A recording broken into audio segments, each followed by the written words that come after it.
రాజ్ తన కుటుంబంతో పాటు ఎక్స్‌పోకి వస్తాడు. అయితే అక్కడ కావ్య కూడా ఉంటుంది. కావ్య ఎందుకొచ్చుంటుంది అంటే తన జాబ్ పర్పస్ వచ్చుంటుంది. అయితే రుద్రాని ఎక్కడ రాజ్, కావ్య ఎదురెదురు పడి వాళ్ళ ప్రేమలు గుర్తు చేసుకొని ఎక్కడ కలిసిపోతారో అనుకోని, "ఏంటి మాటి మాటికి మా వాడికి కనపడుతున్నావు, అలా అయినా కలుసుకోవచ్చు అన్న ఇదా" అంటూ ఉంటే, "మేమెక్కడ కలుస్తాం లెండి. మీలాంటి వాళ్ళున్నారు కదా కాపురాలు కూల్చేవాళ్ళు.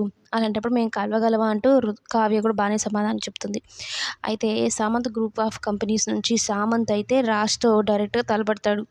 "ప్రతిసారి నువ్వే గెలుస్తున్నావని విర్రవీగుతున్నావు కదా! ఈరోజు నీ ఓటమి ఈ ఎక్స్‌పో నుంచే ఉంటుంది" అని చెప్తూ ఉంటాడనమాట. అనామిక కూడా పక్కనే ఉంటుంది. అయితే కావ్యకి అర్థమవుతుంది. అనామిక వాళ్ళేంటి కావ్య డిజైన్స్ మన చేతిలో ఉన్నాయి కదా! మనకేం భయము అని అనుకుంటూ ఉంటారు. ఖచ్చితంగా మనమే గెలుస్తామనే ధీమాతో ఉంటారు. తన భర్తని వాళ్ళలా అవమానిస్తూ ఉంటే కావ్య చూసి తట్టుకోలేకపోతూ ఉంటుంది. మరి లాస్ట్ మినిట్‌లో కావ్య ఏం చేయబోతుందో కమింగ్ ఎపిసోడ్స్‌లో చూద్దాం.